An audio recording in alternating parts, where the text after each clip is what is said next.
It is 9:47 a.m. Pacific Standard Time. It is the 17th day of November 2025, and this is episode 1212 of Bitcoin, and it's my month-iversary. 300 months. 25 years with the same woman. Not bad. Not bad, man. Not bad at all. The month-iversary is something that my wife started like a long time ago, like when we first started dating in the first 3 years, and it kind of got irritating. Oh, it's our month-iversary. Oh, it's our month-iversary. But you know what? As I've gotten older and have been in this relationship this long with the same woman, it's actually kind of cool because when you look at it from the 300 months of all the crap that people can go through together, the absolute roller coaster ride that life is, throwing shit at, it's not just a roller coaster ride. Think of it as a roller coaster ride with a whole bunch of people that just don't like you standing on either side of the tracks, just, you know, hucking half-empty beers at you, rotten tomatoes, and you just have to just keep going through it. 300 months, man. Congratulations to me. I'm serious. Congratulations to her. That's honestly, if you've survived 25 years with the same person, congratulate yourself, because that is one hell of a feat. Now, we got news. That's why you're here. It's all the news you can use about Bitcoin and more that's going on around the world. And we're going to stop in with a fundamental change at BTC Inc., which is the parent company of Bitcoin Magazine and the Bitcoin Conference. It's not surprising considering the moves that David Bailey, the CEO of Bitcoin or BTC Inc., has been making over the last few months. I'm not actually surprised at all. But then we're going to go over to Japan. We're going to visit there. Then we're going to talk a little bit about some potential issues going on between Changpeng Zhao, the Binance's former CEO, and I guess he'll probably end up being CEO again now that he's been pardoned by Trump. That relationship is coming back up. That relationship is definitely coming back up. In the news and on Capitol Hill, so we've got to stop in and visit there. But then we're going to go down south to Brazil, where everybody's getting Brazilian waxes, I guess, and everybody's partying on the street. You know, Brazil's just Brazil, but they seem to be interested in Bitcoin, and this is probably good. And we all know that Michael Saylor is, in fact, interested in Bitcoin, so we're going to talk about it a little bit. But you may have forgotten about Harvard University. You'll understand after today's show. And then the CBOE is going to launch some things about Bitcoin. And then at the end of it, we have a Bitcoin miner that is still mining Bitcoin. They haven't jumped ship to AI like all these other companies are doing. It's the AI crash is probably going to be pretty vicious, guys. I'm just saying. And all the people that jumped ship, if they didn't keep their miners, well, they're going to have a hell of a lot of problems trying to get them all back to restock their hash rate. But I'm pretty sure that hash rate hasn't actually changed all that much, even with all these people announcing, we're going to go AI, we're going to go AI. Whatever, dude. Do not care. But let's start today talking about Bitcoin Magazine and its parent company, BTC Incorporated, who has now appointed Brandon Green as the chief executive officer. Say sayonara to David Bailey and hello to Brandon Green at the top spot of BTC Incorporated. We've had a change of the guard. This is clearly from Bitcoin Magazine, and it's written by, well, Bitcoin Magazine, as it is an announcement. BTC Incorporated, the leading provider of Bitcoin-related news and events, today announced the appointment of Brandon Green as Chief Executive Officer, effective immediately. In this role, Green will oversee the company's strategic and operational direction, including leading the continued growth of Bitcoin Magazine and the Global Bitcoin Conference series. Now, as a part of this leadership transition, David Bailey chairman and CEO of Kindly MD and co-founder of BTC Incorporated, will step down as chief executive officer of BTC Inc. and continue to serve as the company's chairman of the board, supporting the advancement of BTC Inc.'s long-term vision and strategic initiatives. Since joining the company in 2017, Green has been a core member of BTC Inc., holding a variety of leadership roles, including managing director, chief of staff, head of events, etc., etc. During his tenure, he has helped drive the global expansion of the Bitcoin conference franchise beyond the United States all the way to Amsterdam, Hong Kong, and Abu Dhabi. Quote, Brandon has been an integral part of BTC Inc.'s story since the early days, and it's been a privilege to watch him grow into a leader capable of driving the company to its next chapter, said David Bailey. Quote, he is a product-driven leader who places the highest value on the customer relationship and brand integrity we have cultivated over the years. I have complete confidence that under his leadership, BTC Inc. will thrive, end quote. Green himself added, quote, over the past 8 years, I have had the privilege to work alongside an incredible team dedicating to amplifying Bitcoin's story and building the global Bitcoin movement. Now, BTC Inc. also reported the company's preliminary, unaudited financial and marketing results for the 9 months ending September 30th, 2025, which demonstrate significant year-over-year growth and continued expansion of its global media platform. For the period, the company reported a revenue of $61.9 million and EBITDA or EBITDA of $23 million, representing approximately 140% revenue growth compared to the same period in 2024. In addition to its financial growth, BTC Inc. reported record audience engagement and marketing performance during this period. Like the global conference attendance increased by approximately 45%. Digital and live stream reach generated an estimated 12,866,821 impressions across global streaming and social media platforms, equivalent to $706.5 million in advertising value.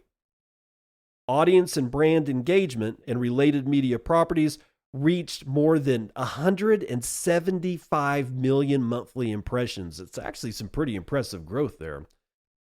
Through a previously negotiated marketing services agreement, BTC Inc. has the option to acquire UTXO Management, a thesis-driven, high-conviction hedge fund focused on Bitcoin companies and the market leader in Bitcoin treasury company investments through its fund 210K Capital. This agreement underscores BTC's Inc.'s expanding institutional strategy looking ahead to 2026 and beyond. BTC Inc. is positioned to accelerate the path toward hyper-Bitcoinization by expanding its institutional product suite, diversifying its digital media platform, and deepening its global reach. Started in 2013, BTC Inc. has grown to be the leading global platform for Bitcoin education, advocacy, and community engagement.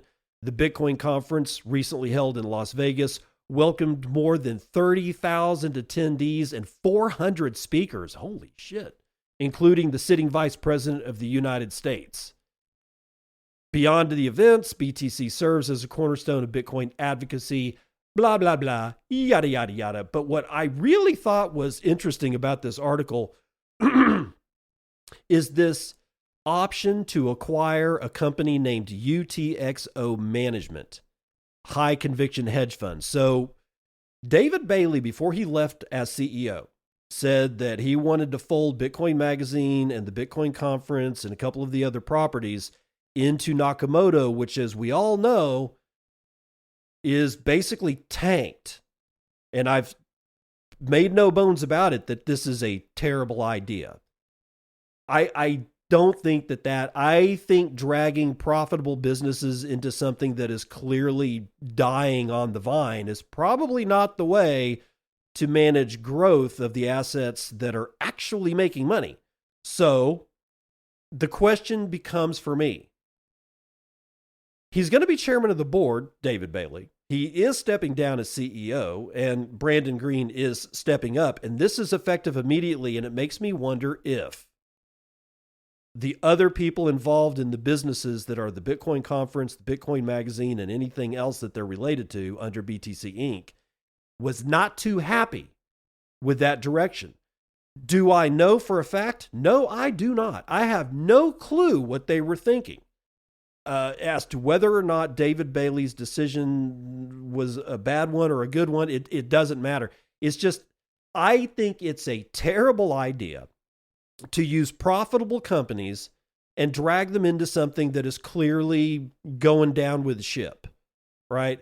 I think that's a very dangerous thing to do. And I have a suspicion, it is only a gut feeling, I have no confirmation on this whatsoever, that this change was basically brought to David and they were like, whoever was bringing the change, if that's what happened, and I don't know, that they were unhappy with that decision, told him, you know what, Nakamoto is your deal. You are not dragging the rest of the profitability of BTC Inc. into that freaking rat's nest. We're not going to do it. We need you to step down as CEO. You can be chairman of the board, but Brandon over here is going to start making the executive decisions on this shit. If I'm right, you will know when Bitcoin Magazine and the Bitcoin Conference do not get folded into Nakamoto, which is now, well, Kindly MD. I guess it's kind of confusing as to what the hell that entity's name is. If they don't get folded into that, then I think I will have been proven correct that the rest of the people on the BTC Inc.'s crew were like, no, Dave, we're not going to do that. Let's jump over to Japan.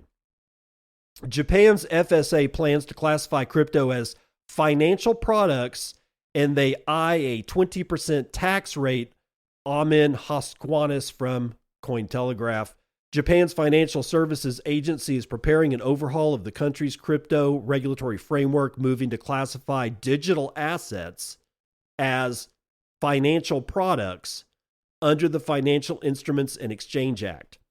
The plan would introduce mandatory disclosures of 105 cryptocurrencies listed on domestic exchanges, including Bitcoin.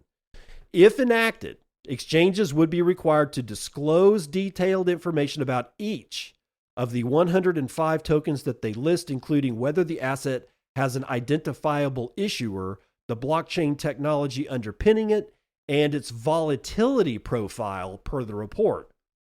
They reportedly plan to bring the new crypto-related law proposal to Japan's main parliamentary meeting in 2026 for approval. The FSA is also pushing for a tax overhaul. Japan currently taxes crypto earnings at, quote, miscellaneous income, meaning high-earning traders can face up to rates of 55%, which is one of the steepest systems in the world. The agency now wants gains on the 105 approved cryptocurrencies to be taxed similarly to stocks at a flat 20% capital gains rate. None of these governments can just, it's like they can't avoid stealing your money. They just, it's almost like it's an allergic reaction for them not to consider stealing the citizens' money. How apathy got us here and apathy keeps us here. I don't know how to get out of it, except it sure as shit can include apathy. Anyway, another notable part of the proposal is the attempt to curb insider trading in the local crypto market. Under the bill, individuals or entities with access to non-public information such as upcoming listings, delisting plans, or an issuer's financial distress would be prohibited from buying or selling affected tokens. Okay, so Japan wants to just go ahead and make this, basically give straight up clear regulations on a whole bunch of shit coins and Bitcoin. They want a 20% flat tax for capital gains, which would definitely make the people that are paying 55% capital gains taxes pretty happy, honestly. So this will be interesting, but that's what Japan is doing. Let's find out what's going on with CZ. Binance founder CZ addresses, quote, a delicate question, end quote, of the $4.3 billion fine following Trump pardon. Vismaya V from decrypt.co tells us all about it. Binance founder Changpeng Zhao tackled a delicate question Sunday about whether the firm might seek a refund of the $4.3 billion fine, which was paid as part of Binance's 2023 settlement with U.S. authorities following his recent presidential pardon. Zhao stated that the matter was a delicate question in response to a tweet from author and blockchain expert Andy Leon, noting that, quote, I think any such refund hasn't been asked for. Yeah, you think? Okay. Quote, I appreciate the pardon already, he said, adding that, quote, there is a balance in asking for more versus what is fair versus appreciate what you got already, end quote. I don't know. That actually sounds like a high quality way of thinking about it. Hey, I'm out of jail. I still got a shit ton of money. Let's just shut up. Anyway, the former Binance CEO said that, quote, if we get any refund, we will be investing that in America anyway to show our appreciation. This sounds pretty bad.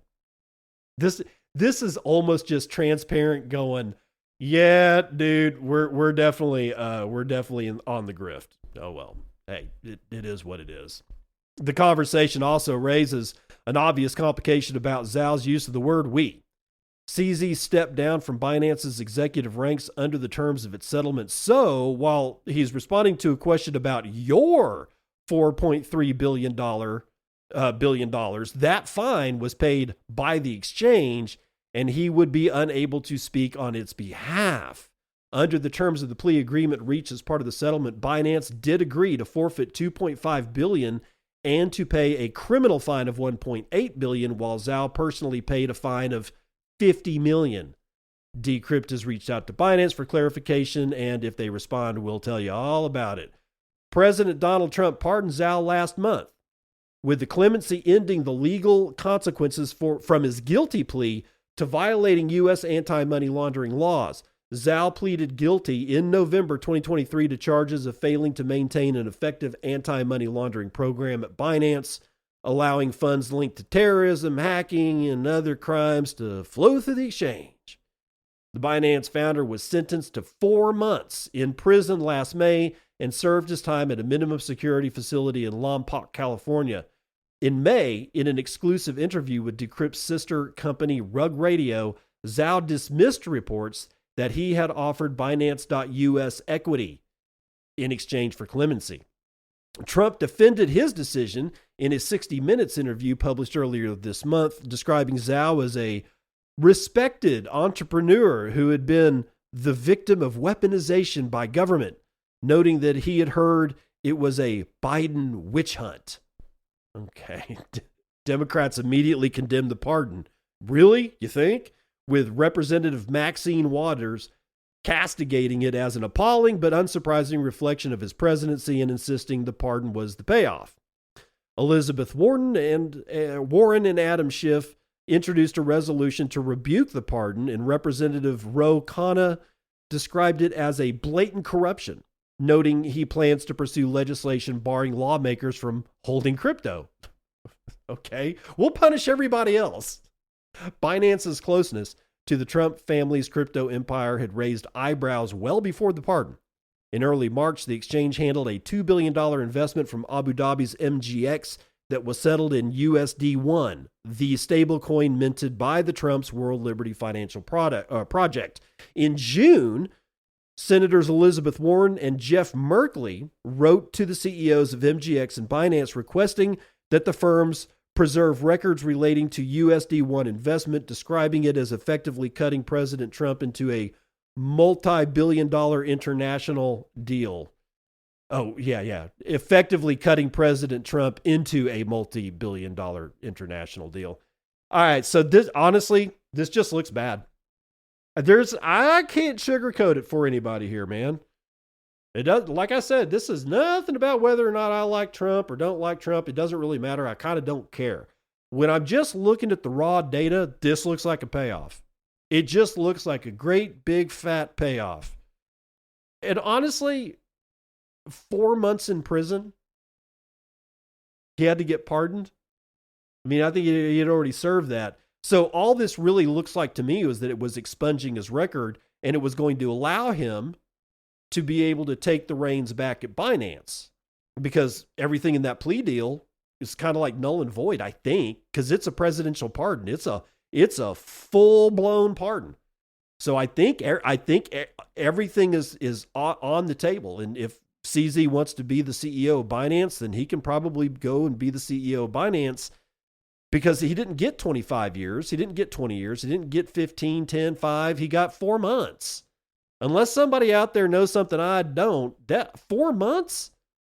Dude, just do it. So what's going on under the hood here? Is it really just being able to take the reins of Binance again? There's something about that doesn't quite click. I think there's something that we haven't seen yet. There's something underneath all of this that we don't know about. And I've got a gut feeling that this is a payoff. I wish it wasn't, but I can't see it as any other thing. It's sort of like playing dirty pool. And if you get dirty playing pool, you can go over to SoapMiner at SoapMiner.com. That's SoapMiner.com, and get yourself some handmade tallow soap. You can get cedarwood tallow soap, pine tar, goat's milk, lemongrass, orange clove, lavender, tea tree, peppermint, rough cut, Earl Grey, redacted. You can get body balms too, dude. You can even get full 100% grass-fed tallow-based deodorants. It's kind of new for him. This man, SoapMiner, over at SoapMiner.com, has got 2 pages of products. 2 pages of products. I use all of his soap. I've not tried the body butter or the balm or the deodorant yet, but the soap, I can speak for the soap. Best soap in the business. Go to SoapMiner.com, use the word Bitcoin and in the coupon code, get 10% off your entire purchase. And it also lets SoapMiner know that I made a sale for him here in the Circle P. It's where I bring plebs with goods and services just like you to plebs just like you who want to buy goods and services with Bitcoin. Because if you're not selling your goods and services in Bitcoin, you're not in the Circle P. SoapMiner.com. Get away clean with SoapMiner. Now, Brazil. Why Brazil is using Bitcoin as a treasury asset and what other nations can learn. Bradley Peak, Cointelegraph. To be clear, Brazil's national treasury and central bank are not adding Bitcoin to the country's sovereign reserves. There is also no law requiring government bodies or state-owned firms to hold Bitcoin. What is happening instead is a patchwork of city initiatives, listed companies, and new market infrastructures coming online. In the following sections, we'll outline the what's and whys of any risks that are involved. So, did you know B3, short for Brazil, Bolsa, and Balcão, is Brazil's main stock exchange, formed in 2017 through the merger of São Paulo Securities, Futures, and Commodities Exchanges. It is one of the largest market infrastructures in the world and the first in Latin America to list a spot Bitcoin exchange traded fund. Brazil spent the past few years building regulated, familiar ways to access Bitcoin. In 2021, B3 listed Latin America's first spot Bitcoin ETF, giving institutions an auditor-friendly instrument without requiring self-custody from day one. Derivatives then followed. In mid-2025, B3 reduced the Bitcoin futures contract size from 0.1 BTC to 0.01 BTC to broaden participation and improve hedging. The change was formally implemented on June 16, 2025 through circular and public notice. Product innovation kept pace. Asset managers launched hybrid funds that blend Bitcoin and gold on B3, showing that regulators and the exchange are comfortable hosting crypto-linked products in public markets. The rule book is maturing alongside those products. In November of 2025, the central bank published detailed standards for VASPs covering license, licensing, AML CFT governance, security, and consumer protection, with enforcement starting in February of next year. For treasurers, that reduces operational uncertainty as they rely on ETFs, futures, and regulated intermediaries. Treasury teams are trying to smooth earnings and protect purchasing power in a market where the Brazilian real can swing sharply on policy decisions and external shocks. A small Bitcoin allocation held through audited investments or instruments adds a liquid, non-sovereign hedge alongside dollars and local notes without requiring new custody operations. It's also about using familiar pipes. Spot ETFs and listed futures on B3 lit treasurers size, rebalance, and hedge within the same governance and audit routines that they use for any other asset. The smaller 0.01 BTC futures contract makes hedging more precise and cheaper to implement at a treasury scale. There's a governance blueprint now. MacLeod showed the sequence boards want to see: shareholder approval, goes to clear disclosure, then to execution, then to additional capital to scale the position. And that reduces career risk for other chief financial officers considering pilot allocations. Access matters to those who can't hold crypto directly. Orange BTC's B3 listing gives equity exposure to a large on-balance sheet BTC position, allowing institutions to participate through a listed vehicle while staying within the mandates. Finally, the regulatory arc lowers operational uncertainty, with the central bank's VASP standards covering licensing, AML CFT, governance, and security set to take effect in February of 2026. Treasurers can now rely on licensed intermediaries and documented controls rather than bespoke crypto infrastructure. So what they're really saying throughout this entire article is that Brazil is not to be forgotten. We don't really talk about how big Brazil's, basically the Brazilian market, we don't really talk about how big it is. We talk a lot about how their currency is a shit coin. We talk a lot about that, but a lot of us forgot that Brazil offered a BTC futures product years ago. They were one of the first ones. And I hadn't talked about it since, I don't know, a couple of months after they did it. But here we are, back again, looking at just how immense their B3 market is, and realizing that this isn't something you sneeze at. Dude, this is part of BRICS, right? Was it Brazil, Iran, India? Who else is in there? South Africa's in there somewhere. It's like it's a big deal. And the fact that they have such a big market, and that market has been participating in Bitcoin for as long as it has, and the fact that we've forgotten about it, yeah, I don't think we should forget about it. I think we should, essentially, I always say this.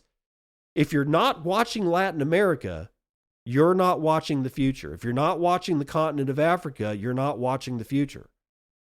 The West is basically in the middle of, I don't know, we just seem to be floundering on everything. And meanwhile, Latin America and the continent of Africa, they're just doing what needs to be done at this point. And it's going to be a little bit embarrassing if we don't get our act together up here, at least in the United States. Just putting that out there. Let's run the numbers.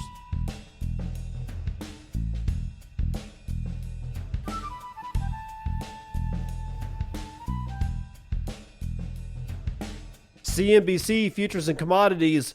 Energy futures are, they're all in the red. It's not terrible, but still in the red. Brent North Sea is down 1/5 of a point. West Texas Intermediate is down 0.15%. It's sitting right at $60 a barrel. Natural gas, however, not the hedge it once was. It's down 2.63%. Still, $4.44 per thousand cubic feet is a pretty high price for gas. Gasoline itself is down a full point, back below $2 a gallon to $1.99, and Merbon crude is down 1/2 to 65.88. Shiny metal rocks are not having a good day. Palladium is down 0.8%, gold is down 1/2, Still above 4,000 at 4,074 and 8 dimes. Platinum is down 0.6, silver moving sideways, but in the red. Copper is down 1.05%. Ag is mostly green. The biggest winner today is wheat, 2.9% to the upside.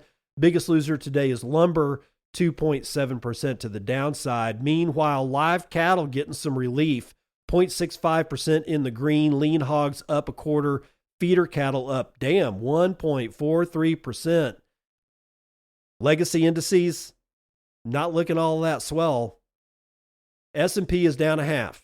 NASDAQ is down 0.5. Dow, down 0.5. S&P Mini, down 0.8%. Everybody's getting freaking wrecked. Bitcoiners getting wrecked. Gold bugs getting wrecked. Energy guys getting wrecked.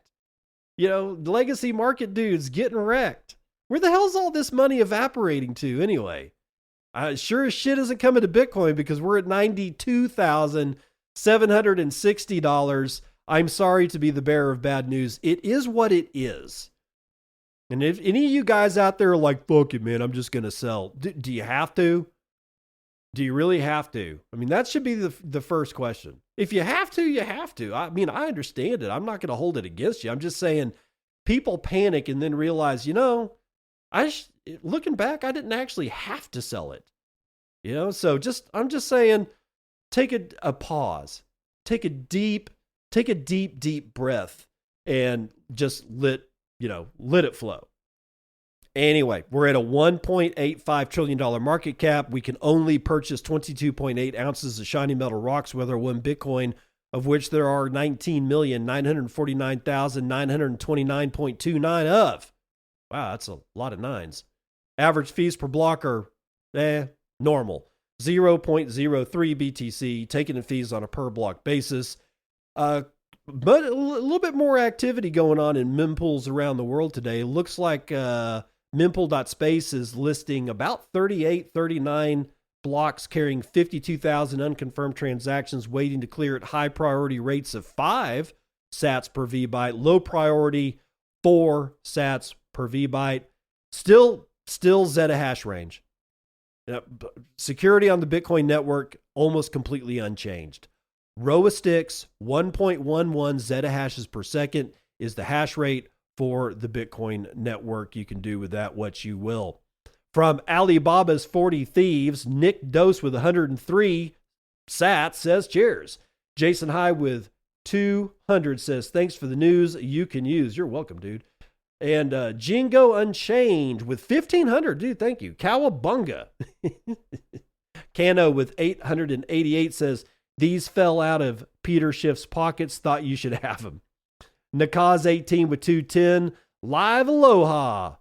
And let's see here. Oh, Turkey. Ooh, holy crap. Turkey with 10,000. 10,000 sats.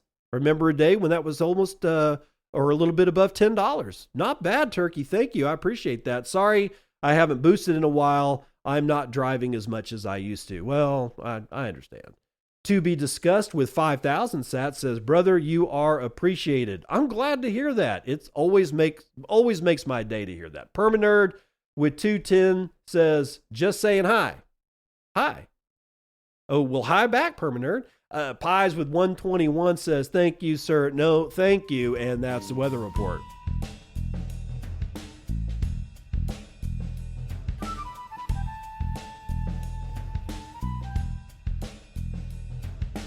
Welcome to part 2 of the news that you can use. Michael Saylor buys Bitcoin. And of course, what happens, but Bitcoin loses price again. It's almost like there are people out there that just hate him so much that they will sell their Bitcoin just to piss him off.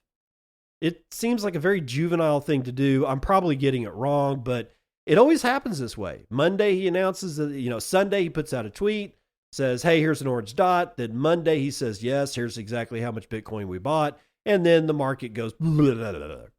But regardless, strategy returns to large Bitcoin buys. They added $835 million worth of Bitcoin last week. James Van Stratton out of CoinDesk. Fresh weekly buys of Bitcoin are no longer news for Michael Saylor's strategy, but large purchases had almost been off the table for some time. The company last week, however, acquired an additional 8,178 BTC for $835.6 million, with an average coin price of $102,171 each. This very sizable buy was financed mostly through the sale of the company's latest preferred offering, STRE, or Stream, which brought Strategy's high yields to European investors. Oh, so it worked. The European investors bought Steam. Did I say Stream? That's weird. It's Steam. Anyway, that was funded by the high yields given to European investors. They raised about $715 million earlier this month doing that. Then the company also raised $131.4 million via its STRC, or Stretch, preferred series per a Monday morning filing. Total holdings are now 649,870 BTC, acquired for $48.37 billion, or $74,433 a coin. Strategy's Bitcoin purchases lately have mostly been very incremental, as the sharp decline of the company's stock price had pretty much ruled out any large common share offerings.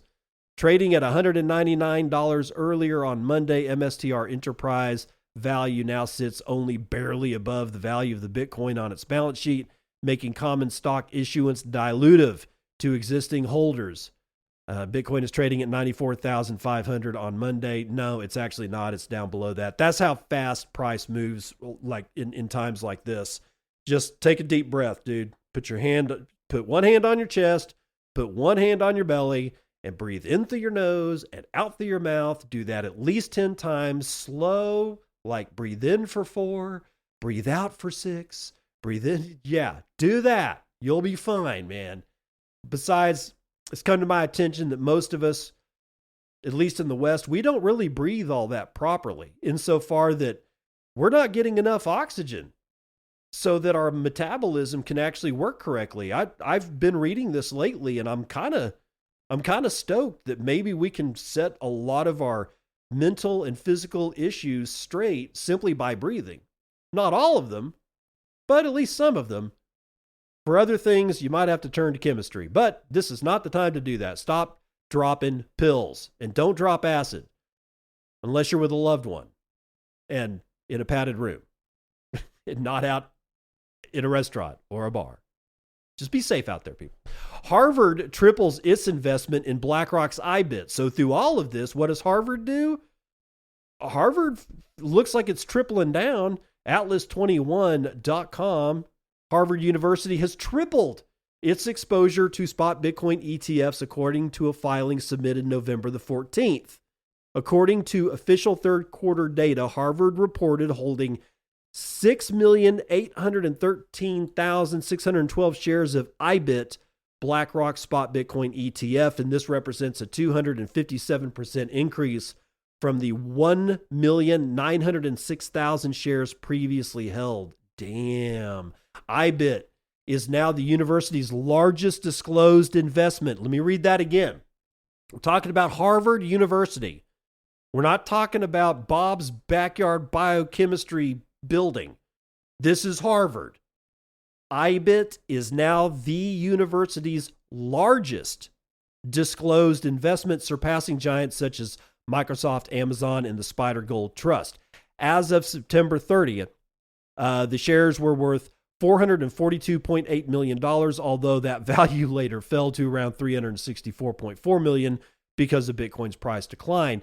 But despite the large amount, the disclosed holdings represents only a very small percentage of Harvard's total endowment, which stands at roughly $57 billion. The Bitcoin stuff is about 0.6% of total assets. Eric Balchunas, ETF analyst at Bloomberg, commented on X, saying, quote, "It's super rare and difficult to get an endowment to bite on an ETF, especially somebody like Harvard or Yale. It's as good a validation as an ETF can get," end quote. BlackRock's IBIT is currently the leading spot Bitcoin ETF by assets under management, despite having seen $532 million in net outflows just last week, according to So Value data. Harvard is not alone in this strategy. Emory University, a private university based in Georgia, has also increased its holdings in Bitcoin ETFs. And I told you all about that one last week. So Harvard tripled.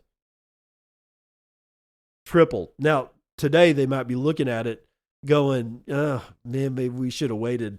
Yeah, woulda, shoulda, coulda. But somebody like Harvard, their investment people, I guarantee you they're not freaking out. They probably already had this. These are people that they're not trying to time the very bottom. They're also not trying to time the very top. These are professional investment managers, so they probably aren't even blinking at this point. But let's go over to the CBOE. They're going to launch continuous Bitcoin futures on December the 15th. So be prepared for that one. Bitcoin Magazine's Micah Zimmerman is writing. CBOE announced it will begin offering Bitcoin continuous futures on its CBOE Futures and Exchange starting December the 15th, pending regulatory approval, that is. They talk about Ethereum, but I don't care. These new futures are designed to give traders long-term exposure to Bitcoin without some of the operational headaches of traditional futures. Each contract has a 10-year expiration and a daily cash adjustment, which means positions are automatically updated every day to reflect the underlying asset's price. In effect, this creates a perpetual exposure. Traders no longer have to manually roll contracts every few months, which has been a major friction point for investors using conventional futures. Quote, as perpetual futures have historically been traded offshore, CBOE is excited to help expand access to these products within a U.S. regulated, transparent, and intermediary-friendly environment, said Rob Hawking, global head of derivatives at CBOE. And he added that the product is designed to help investors manage risk efficiently, gain leveraged exposure, and execute tactical trades in digital assets.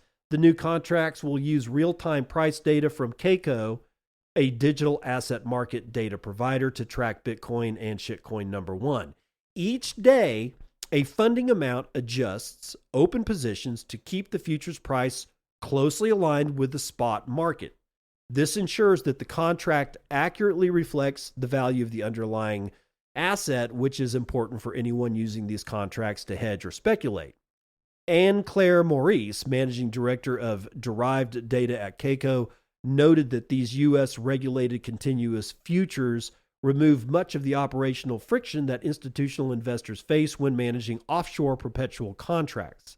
Quote, they allow investors to gain long-term crypto exposure efficiently while still benefiting from the oversight and transparency of regulated markets, she said.